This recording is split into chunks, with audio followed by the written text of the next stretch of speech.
Assalamualaikum warahmatullahi wabarakatuh.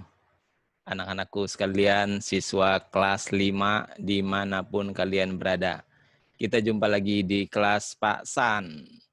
Kali ini kita akan membahas materi tema 2, subtema 1, kelas 5, dan kita akan masuk pada pembelajaran yang ketiga. Oke? Sebelum kita mulai, Bapak ingin kalian untuk subscribe ya. Subscribe channel ini, semoga bisa lebih berkembang. Oke, kita masuk ke pembahasan pembelajaran 3 ya, kelas 5. Ini buku tema 2 di kelas 5, udara bersih bagi kesehatan. Kita langsung aja ya. Kita sudah membahas pembelajaran 1 dan pembelajaran 2 di subtema 1 ini, dan sekarang kita akan masuk ke pembelajaran 3. Nah, ini pembelajaran 3.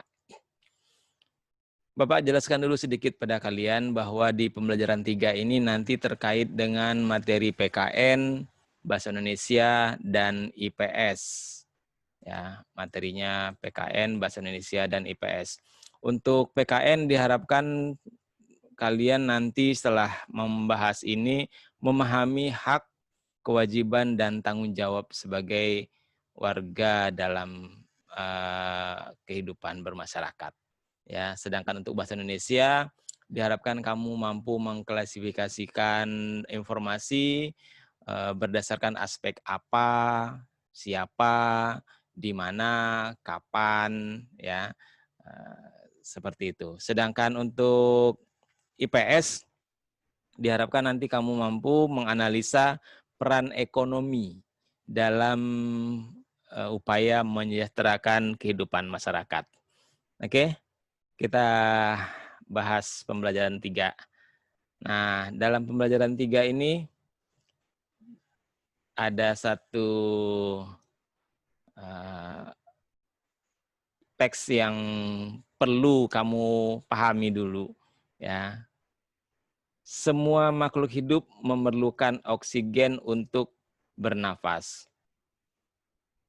Oksigen tersedia melimpah jika lingkungan kita bersih dan banyak tumbuhan hijau. Ini sudah pernah kita bahas di pembelajaran sebelumnya ya.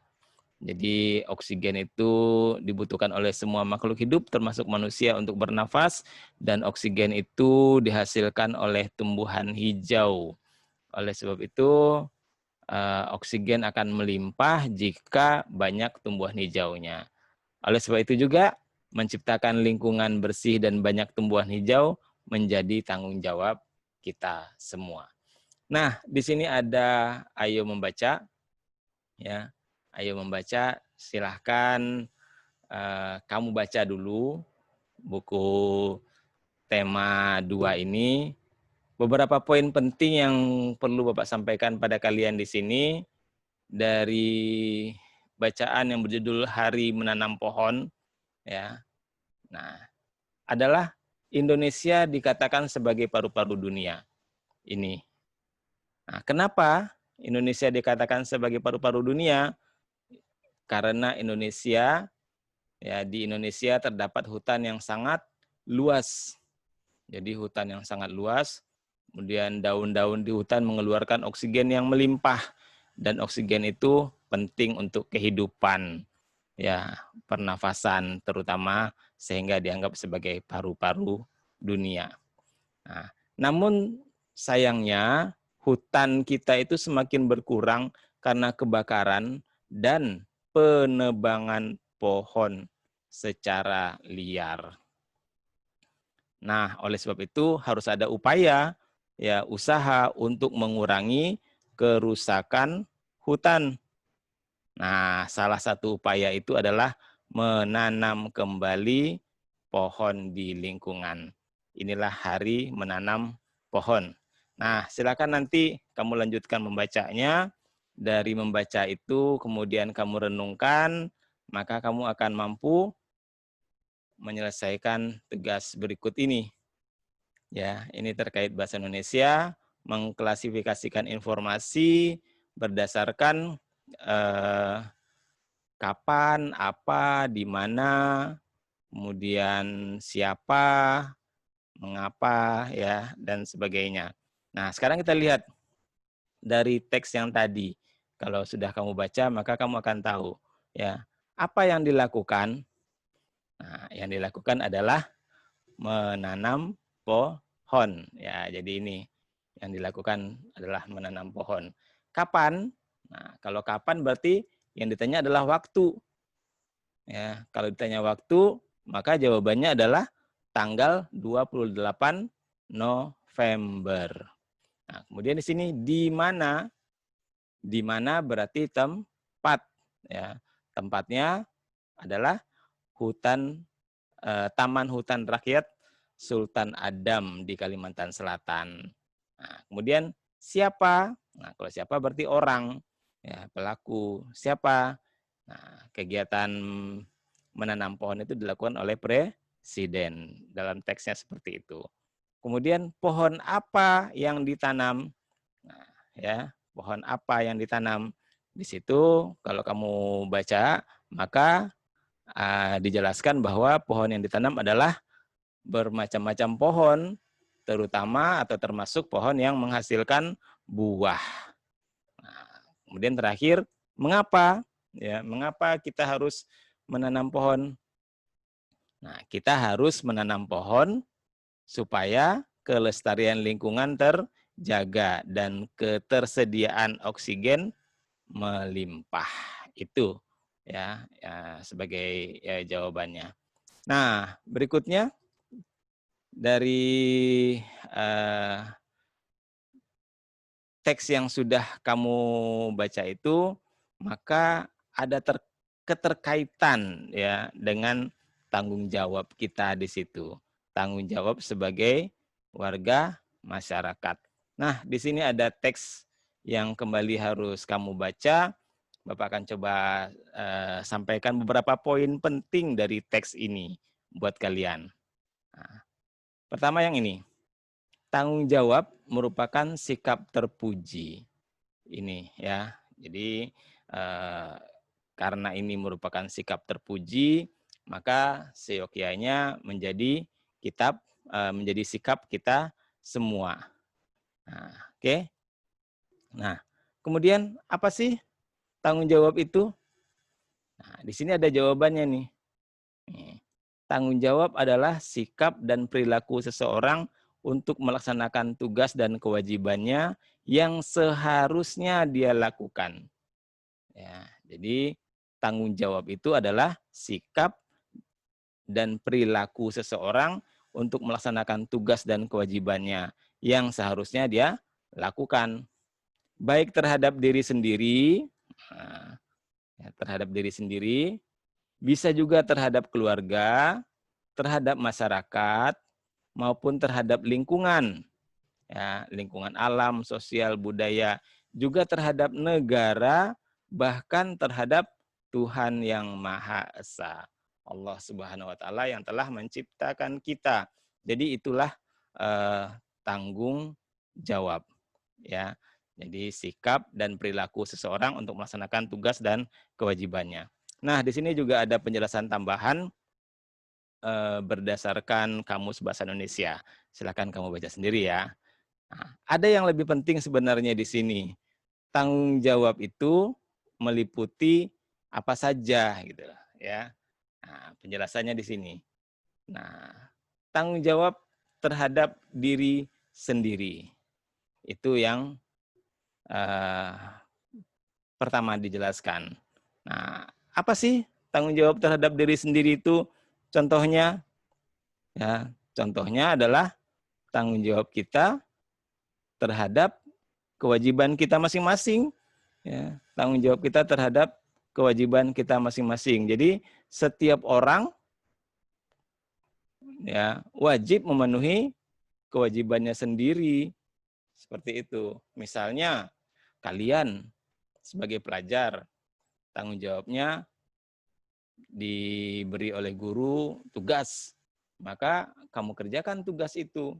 Kalau misalnya kamu sudah diberi tugas tapi memilih untuk nonton TV aja, ya di sini diceritakan, ya nonton TV, kemudian tugasnya tidak dikerjakan, ya bisa saja besoknya kemudian dapat teguran, ya dapat sanksi.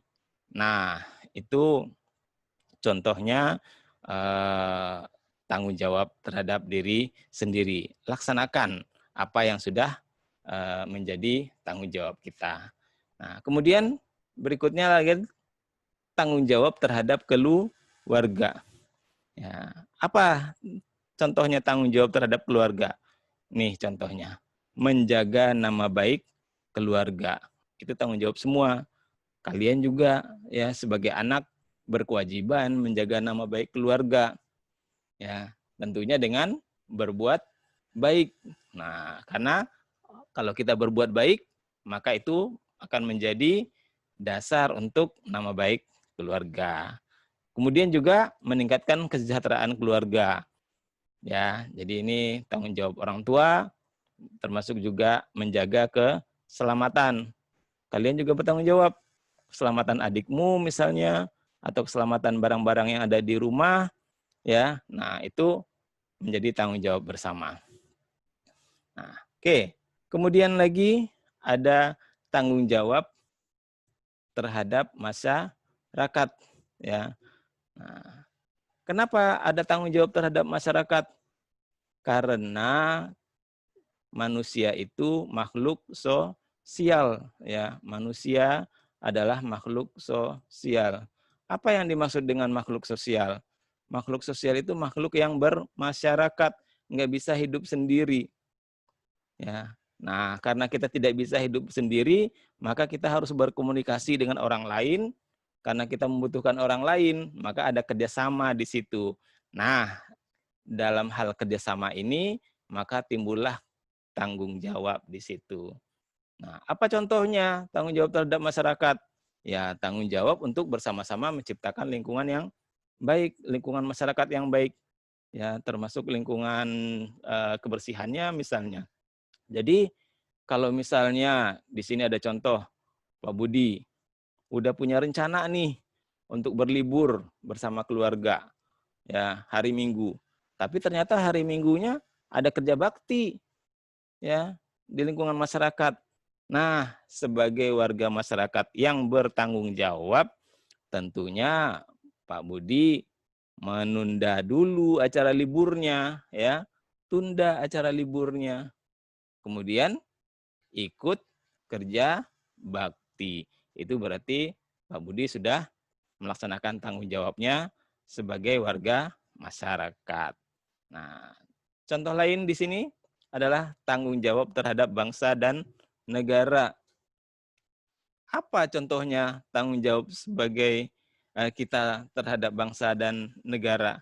Nih, mengharumkan nama baik bangsa Indonesia. Itu tanggung jawab kita. Ya, sebagai warga negara, sebagai anak bangsa, maka kita punya tanggung jawab untuk mengharumkan nama baik, ya. Enggak cuman mereka yang berlaga saja, ya, dalam lomba-lomba internasional, olahraga-olahraga secara internasional seperti ini, tim nasional bulu tangkis yang kemudian berhasil memperoleh berbagai kemenangan. Nah, setiap kita harus ada upaya, ya, harus ada usaha sekuat tenaga untuk bisa mengharumkan nama bangsa Indonesia. Ya, sesuai dengan bidangnya kita masing-masing. Oke. Nah, kemudian berikutnya adalah tanggung jawab terhadap Tuhan. Nah, ini harusnya Tuhan ya. Jadi tanggung jawab terhadap Tuhan. Kenapa ada tanggung jawab terhadap Tuhan? Ya, Allah telah menciptakan kita. Kemudian juga menurunkan perintah dan larangan buat kita. Nah, contohnya apa? Contohnya tanggung jawab kita sebagai manusia adalah untuk beribadah, menjalankan perintah Allah dan menjauhi larangannya. Itu contohnya tanggung jawab terhadap Tuhan. Nah, berikutnya Di sini juga tadi tanggung jawab sudah kita bahas, ya. Nah, ini kan tanggung jawab sebagai warga masyarakat. Mengenai tanggung jawabnya sudah kita bahas. Lalu masyarakat itu apa? Ya. Nah, di sini dijelaskan pengertian masyarakat. Menurut Kamus Besar Bahasa Indonesia, masyarakat adalah sejumlah manusia dalam arti seluas-luasnya dan terikat oleh suatu kebudayaan yang mereka anggap sama. Itu masyarakat. Ya, jadi kumpulan ya sejumlah manusia seperti itu. Nah, ini dalam arti yang seluas-luasnya, bisa masyarakat desa, bisa masyarakat kota, bahkan bisa masyarakat sebuah negara. Bahkan mungkin tanggung jawab kita juga terhadap dunia ini menjadi masyarakat dunia seperti itu, ya. Nah, tanggung jawab ini ya ada di situ masyarakat dalam hal ini. Kemudian apa berarti tanggung jawab sebagai masyarakat ya, sebagai warga masyarakat? Pengertiannya apa ya? Apa pengertiannya tanggung jawab sebagai warga masyarakat? Nah, di sini jelaskan nih. Tanggung jawab sebagai warga masyarakat adalah tugas dan kewajiban yang harus dilaksanakan seseorang dalam kedudukannya sebagai warga masyarakat. Itulah tanggung jawab sebagai warga masyarakat, yaitu tugas dan kewajiban yang harus kita laksanakan. Ya, tugas dan kewajiban yang harus dilaksanakan oleh seseorang dalam kedudukannya sebagai warga masyarakat. Jadi, kalau kita memahami tanggung jawab sebagai warga masyarakat, kemudian kita juga tahu tanggung jawabnya apa saja, maka kita bisa memposisikan diri dengan sebaik-baiknya. Oke. Ada kegiatan berikutnya di sini. Ayo bercerita. Ya. Nah, di sini yang harus kamu ceritakan ada beberapa hal. Pertama, kamu kan sudah membaca nih tadi, sudah Bapak jelaskan juga tanggung jawab sebagai warga masyarakat. Nah, tuliskan pemahamanmu atas hal tersebut, kemudian bacakan di depan teman-temanmu. Kalau kamu di rumah, boleh juga dibacakan di depan orang tuamu. Oke. Nah, kemudian contoh pelaksanaan tanggung jawab masyarakat diantaranya adalah mengikuti pemilihan pemimpin di lingkungannya. Misalnya di lingkungan RT ada pemilihan ketua RT, atau di lingkungan RW ada pemilihan ketua RW, ya, lingkungan desa, pemilihan kepala desa dan sebagainya. Nah, tugas kamu adalah tanyakan kepada orang tuamu kapan dan di mana pelaksanaan pemilihan tersebut, ya, kapan dan di mana. Nah, kemudian setelah kamu tahu kapan dan di mananya, ya mungkin nanti, maka hadirilah acara pemilihan tersebut, ya, hadiri. Nah, kemudian perhatikan dengan seksama bagaimana pelaksanaan pemilihannya. Catat jalannya acara itu dan buat ceritanya. Seperti itu. Oke. Itu dua hal yang harus kamu ceritakan. Nah, berikutnya dari kegiatan Hari Menanam Pohon ada manfaatnya sebenarnya kalau kita punya banyak kayu ya, kemudian kayu itu atau batang-batang kayu itu jadi kerajinan, ini bisa kamu baca sendiri. Ya, kamu bisa baca sendiri. Tugas kamu berikutnya adalah mengamati. Nah, apa yang harus kamu amati? Amati lingkungan sekitarmu, kemudian lakukan wawancara kepada orang-orang di sekitarmu. Amati dan melakukan wawancara. Nah, apa informasi-informasi yang harus kamu dapat dari mengamati dan wawancara itu? Pertama, jenis usaha yang dilakukan ya oleh orang sekitarmu. Kemudian hasil dari jenis usaha yang dilakukannya itu apa? terus bahan baku yang diperlukan untuk melakukan jenis usaha tersebut, pengetahuan dan keterampilan yang diperlukan apa saja, termasuk juga kendala atau kesulitan yang mungkin dihadapi. Misalnya, kamu di lingkungan sekitarnya ada tukang kusen, ya. Nah, berarti tukang kusen itu termasuk jenis usaha apa? Ya, nanti kan kita bahas ya. Hasilnya apa? Bahan bakunya apa? Nah, pengetahuan dan keterampilan yang diperlukan untuk membuat kusen itu seperti apa? Kendala atau kesulitannya seperti apa? Itu yang harus kamu tanyakan. Jadi, kalau kamu sudah tahu bahwa informasi ini yang akan kamu capai, maka ya pertama buat daftar pertanyaannya dulu. Jadi nanti ketika kamu akan melakukan wawancara itu, kalau sudah punya daftar pertanyaan, enak, sudah jelas apa yang mau ditanyakan. Lakukan wawancaranya dengan baik, ya. Nah, salam dulu, ya, assalamualaikum. Kemudian tanyakan apakah beliau sibuk atau tidak, ya, apakah bisa beliau diwawancarai atau tidak. Kenalkan diri kamu, ya. Nah, sampaikan tujuan kamu ingin menyelesaikan tugas sekolah dengan melakukan wawancara.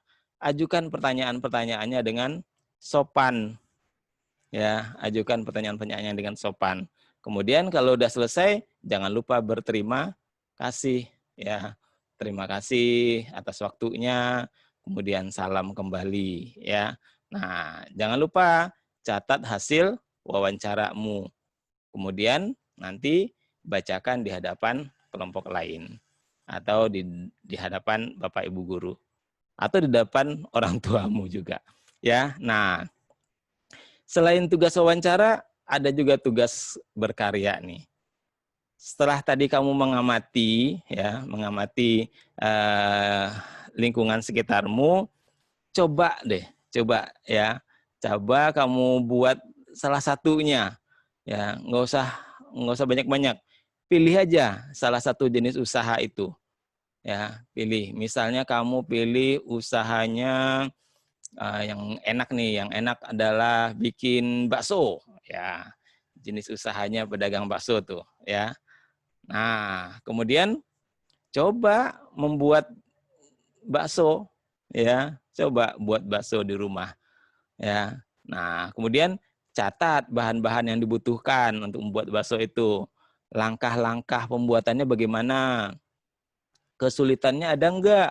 Ya, ketika membuat itu. Nah, ya, jadi kamu bikin di rumah, dibantu orang tua. Kalau misalnya kamu mau di rumah teman, jangan lupa minta izin kepada orang tuanya dulu, ya. Kalau kamu melakukannya berkelompok. Nah, itu karya yang sebaiknya juga kamu laksanakan sebagai hasil pembelajaranmu di pembelajaran yang ketiga ini. Nah, berikutnya, agar kamu bisa menjadi lebih jelas tentang jenis-jenis usaha ekonomi masyarakat, ada teks yang harus kamu baca. Bapak sebutkan poin-poin pentingnya aja. Ya, ini judulnya jenis-jenis usaha ekonomi masyarakat. Jenis-jenis usaha ekonomi masyarakat. Tentunya kamu harus tahu dulu apa sih kegiatan ekonomi itu, ya. Nah, di sini ada penjelasan. Kegiatan ekonomi adalah semua kegiatan yang dilakukan manusia untuk memenuhi kebutuhan hidupnya. Nah, itu kegiatan ekonomi ya. Semua kegiatan yang dilakukan yang tujuannya untuk memenuhi kebutuhan hidup. Jadi dari kegiatan itu mungkin dia dapat gaji, dari gaji itu kemudian dia memenuhi kebutuhan hidup, misalnya saja seperti itu. Ya. Nah, ada kegiatan-kegiatan ekonomi yang memanfaatkan sumber daya alam. Bidangnya apa saja? Nah, bidang usahanya apa saja? Nah, di sini ada penjelasannya. Pertama, ya, bidang usahanya itu adalah agraris. Ya, sudah dijelaskan sebelumnya bahwa Indonesia ini dikenal sebagai negara agraris ya. Masih ingat kenapa? Iya, karena banyak penduduknya bermata pencarian sebagai petani ya. Termasuk juga di sini kegiatan pertanian dan perkebunan. Oke. Nah, itu salah satu bidang usahanya adalah agraris. Nah, di sini ada yang harus kamu diskusikan bahwa usaha pertanian itu tentunya harus ditingkatkan ya. Nah, ada 5 cara nih. 5 cara meningkatkan hasil pertanian ya. Nah, ada beberapa istilah seperti yang pertama nih, intensifikasi. Ya, intensifikasi. Bagaimana caranya intensifikasi? Nah, kalau intensifikasi caranya adalah memperbaiki proses ya atau cara bertaninya. Ini tadi tujuannya ya untuk meningkatkan hasil pertanian ya. Jadi kita memperbaiki proses, memperbaiki cara, maka hasilnya juga akan melimpah. Misalnya tanahnya dibajak dulu sebelum ditanam. Ya, kalau langsung ditanam hasilnya mungkin tidak banyak. Tapi kalau dibajak dulu, tanahnya udah gembur, akarnya udah bisa bergerak lebih leluasa mencari sumber makanan bagi tumbuhan itu, maka hasilnya juga akan melimpah. Itu intensifikasi, memperbaiki cara. Kemudian yang kedua, ekstensifikasi. Nah, kalau tadi ini in ya, kalau ini extend. Nah, ekstensifikasi caranya gimana? Caranya adalah memperluas daerah pertanian. Kalau tadi daerah pertanian di desa itu misalnya ada 100 hektar. Ya, kalau kita mau meningkatkan hasil pertanian, bisa dengan cara diperluas daerah pertaniannya menjadi 200 hektar. Berarti kan pasti hasilnya juga akan meningkat. Ya. Atau ekstensifikasi bisa juga dari segi waktu. Kalau tadi misalnya panennya cuma 2 kali, ya dibuat panennya bisa 3 kali. Berarti lebih banyak panen, perpanjangan waktu. Ya, itu ekstensifikasi. Kemudian cara lain yang bisa digunakan untuk meningkatkan hasil pertanian adalah diversifikasi. Nah, diversifikasi ini caranya adalah dengan penganekaragaman. Ya, misalnya kayak tumpang sari. Ya, kemudian jadi tidak hanya nanam padi, tapi diselingi dengan tanaman-tanaman lain. Ya, nah itu penganekaragaman. Diselingi juga misalnya dengan ikan, ya ada tuh. Jadi pada saat sawahnya masih banyak air, ya kemudian diisi ikan juga. Jadi ikannya juga bisa dipanen misalnya. Atau di pematang-pematangnya ditanamin yang lainnya. Nah, seperti itu. Kemudian ada rehabilitasi. Rehabilitasi ini juga bisa meningkatkan hasil pertanian. Rehabilitasi ini perbaikan lahan misalnya dengan cara dipupuk kembali. Tadi tanahnya udah nggak begitu subur, dipupuk lagi biar tanaman yang tumbuh di situ menjadi lebih subur. Nah, kemudian cara lainnya adalah mekanisasi. Ya, mekanisasi, mekanis itu mesin-mesin ya. Nah, menggunakan mesin-mesin, menggunakan traktor sehingga hal itu nanti juga mampu meningkatkan hasil pertanian. Jadi ini adalah usaha untuk meningkatkan hasil pertanian. Caranya seperti yang tadi sudah Bapak jelaskan. Oke. Nah, selain pertanian, ya bidang usaha lainnya adalah peternakan. Nah, peternakan, ya. Peternakan apa? Peternakan itu adalah kegiatan usaha budidaya hewan yang diambil hasilnya. Misalnya dagingnya, atau telurnya, atau susu, kulit, bulu, ya macam-macam, ya. Jadi itu adalah peternakan. Diambil telurnya, misalnya peternakan ayam, ya. Diambil susu, misalnya peternakan sapi atau kambing, ya. Nah, domba misalnya diambil bulunya, wool, ya, dan sebagainya. Itu peternakan. Nah, peternakan ini ya ada skalanya, ya, ada peternakan hewan kecil, ada peternakan hewan besar, ada peternakan unggas. Nah, hewan kecil misalnya kayak kelinci, kambing, ya, domba, biri-biri itu hewan kecil. Hewan besar sapi, kerbau, kuda. Nah, kemudian peternakan unggas ada ayam, itik, burung, dan puyuh misalnya. Nah, itu adalah kegiatan peternakan. Nah, kemudian tadi Bapak udah bilang bahwa peternakan ini bisa saja berskala kecil, ya, di rumah misalnya yang dilakukan oleh penduduk. Nah, tapi bisa juga berskala besar. Ini dilakukan oleh pengusaha dan pemerintah. Jadi ini ada skala besar, ya, juga ada skala kecil seperti itu. Nah, kita lanjutkan, ya, bidang lainnya adalah perikanan. Nah, apa itu perikanan? Ya, terkait dengan ikan lah ya. Kemudian, nah, perikanan ini bisa dibedakan menjadi perikanan darat, ya, perikanan darat, juga bisa perikanan laut. Nah, apa itu perikanan darat? Di sini ada penjelasannya. Perikanan darat, usaha memelihara, menangkap ikan di perairan darat. Masuknya perairan darat itu adalah air tawar dan air payau, misalnya seperti di sungai, di danau, rawa-rawa, ya, waduk, di bendungan, di empang, ya, di sawah misalnya. Nah, itu perikanan darat. Nah, misalnya yang dibudidayakan di situ adalah lele, nila, mujair, gurame, ikan mas, ya. Nah, selain perikanan darat, ada perikanan air laut, ya. Perikanan air laut, ya, di pantai dan di laut. Nah, itu bisa juga nelayan tradisional di situ melakukan penangkapan ikan, ya. Nah, bidang lainnya adalah pertambangan. Ya, bidang lainnya adalah pertambangan.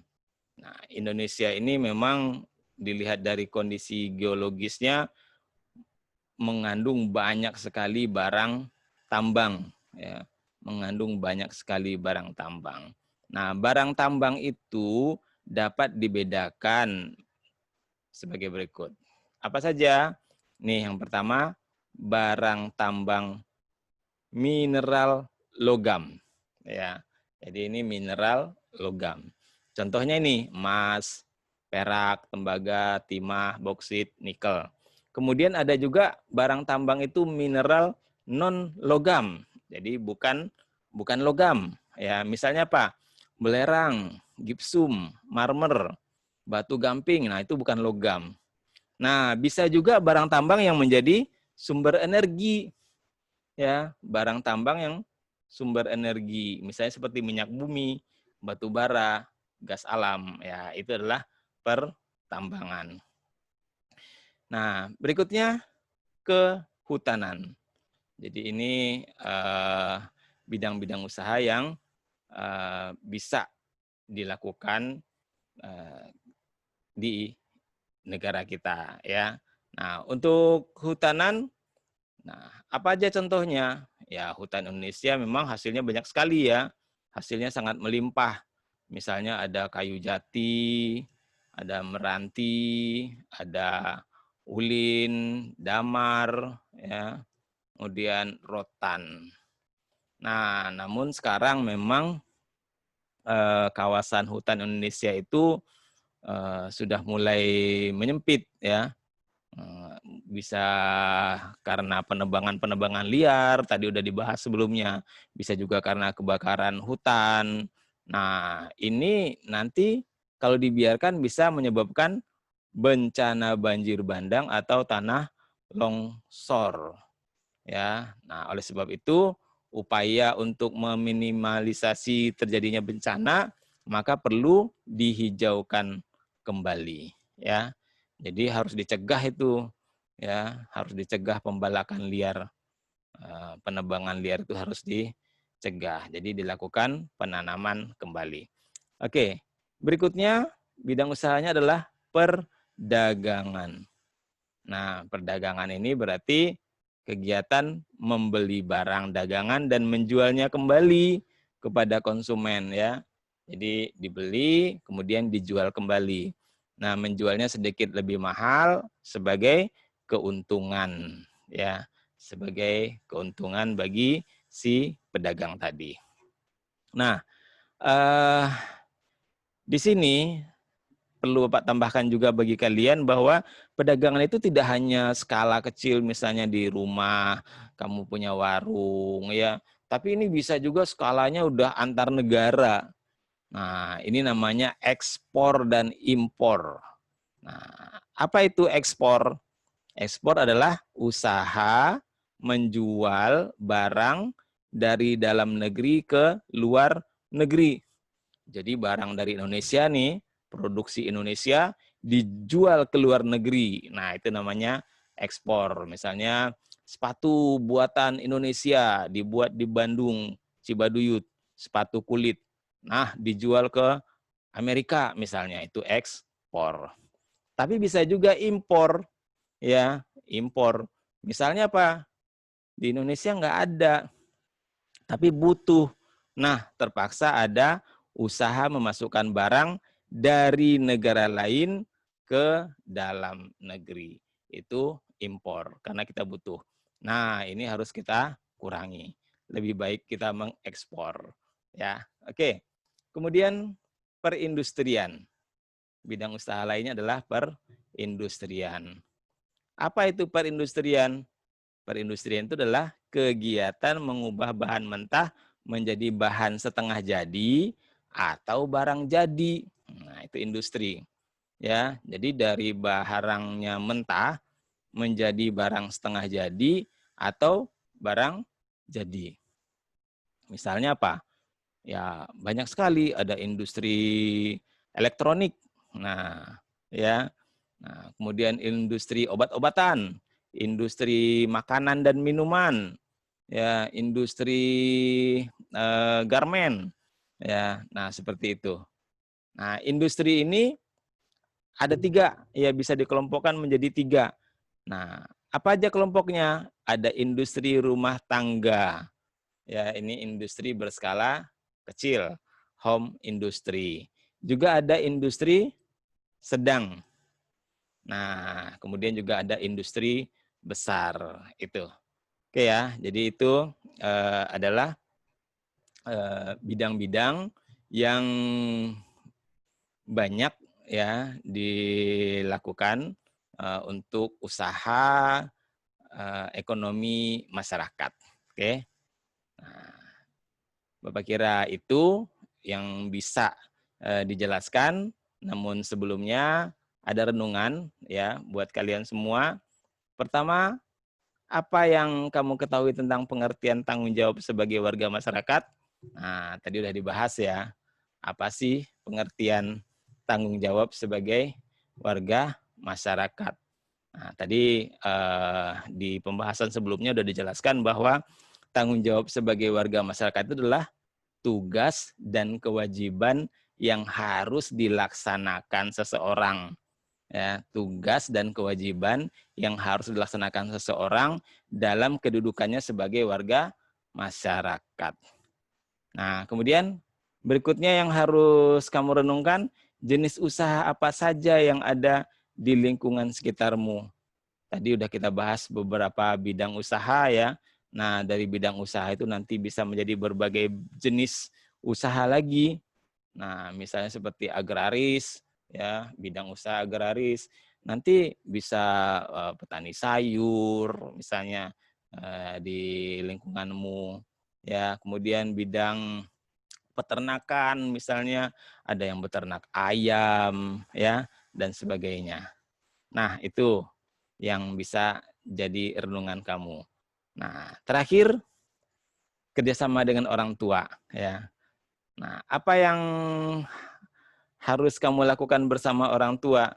Nih, tanyakan ke orang tuamu jenis usaha apa yang dilakukan oleh orang tuamu. ya. Kemudian tuliskan dan ceritakan kepada teman-temanmu.